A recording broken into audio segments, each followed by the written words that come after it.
Hello, this is Frugal, and welcome to the Frooglesim news for today, Sunday, February the 15th. Slow news week, but a few interesting tidbits. First of all, this isn't really news, but just an interesting debate that happened.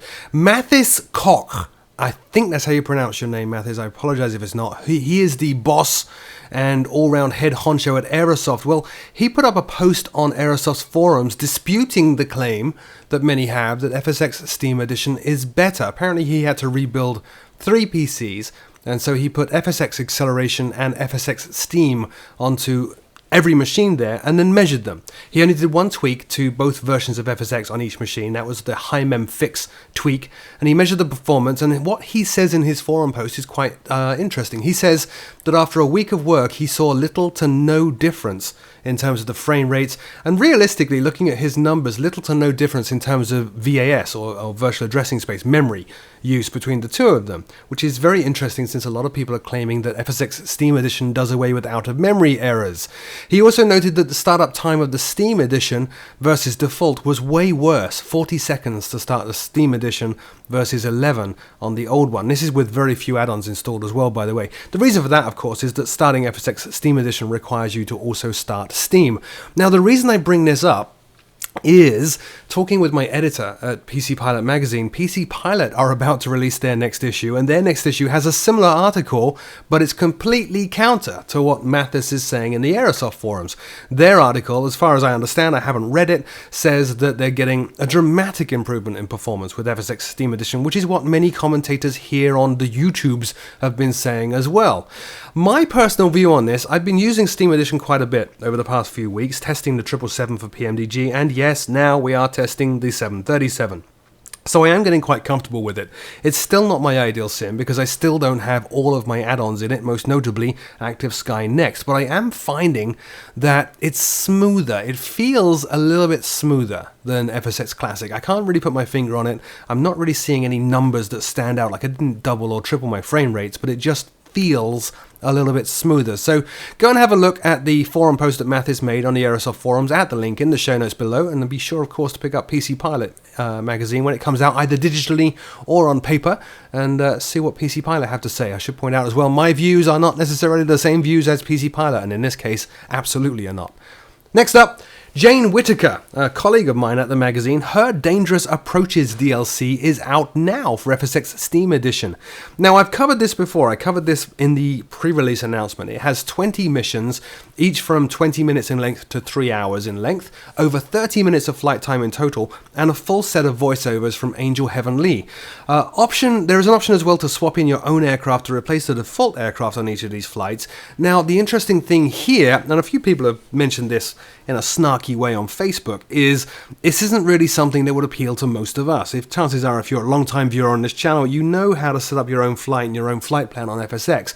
The target audience, though, is really somebody completely new to FSX. If you just bought FSX Steam Edition, the chances are high that you're going to return to Steam to look for add-ons you can plug in, and this is what I targeted in my vlog last week, that currently the add-ons, or previously I should say, the add-ons that Dovetail were putting out for FSX Steam Edition don't really give a good impression and could actually do more harm than good. This is the first original DLC for FSX Steam Edition, and in talking with Jane, it actually looks pretty damn good given what it's targeted to do. I am going to get a copy, I am going to buy it, and I'll maybe do some videos on some of the missions and take a look, but hopefully this is the first of a wave of new DLC that will leave new FSX users with a good impression rather than driving them away with a product that's really quite weak.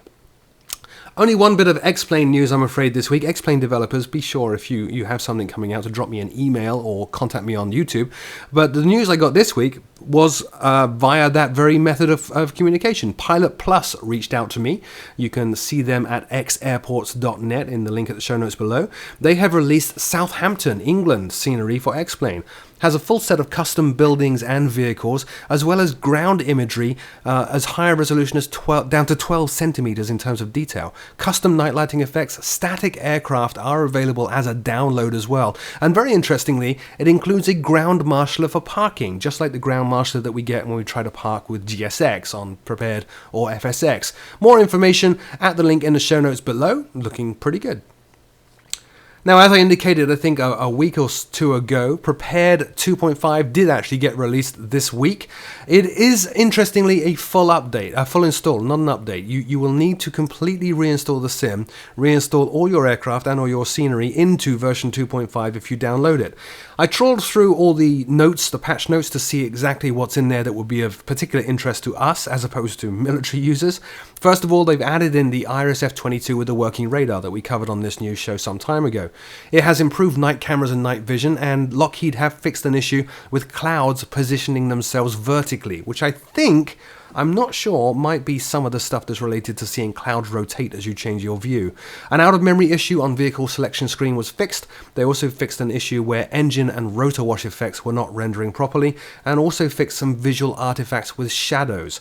All in all, not an astounding, amazing release, but a valuable one. There are also a number of crashes that have been fixed as well. However, Orbex are currently asking their users to wait before switching. They initially had problems getting FTX Central working, and now are still resolving some issues with the Object Flow DLL, which is included with most of the Orbex small airports. So not something like Orbex FTX Global, but some of the individual airports. Beyond that, though, FSUI PC did get an update to run in Prepared 2.5. The question, though, is, given that this is a full install and you need to wipe Prepared and then reinstall it, is it worth it? Does all these updates and patches bring in something worth upgrading to? And I believe, actually, yes. There are enough fixes in there addressing crashes and pretty serious things that it's worth paying attention to, but more importantly, there are a number of additional SDK features that developers can make use of to further improve their add-ons on that platform. There is a general perception out there, which is wholly incorrect, that a Prepared aircraft is exactly the same as an FSX aircraft. It can be, but more often than not, it's not. Prepared does expose a lot of features to developers, which developers can make use of to further improve their aircraft. So given that there are some development style or SDK changes in Prepared 2.5, I really do think it is worthwhile making some time one cold, wet, boring evening, wiping Prepared and reinstalling it. Sorry, guys.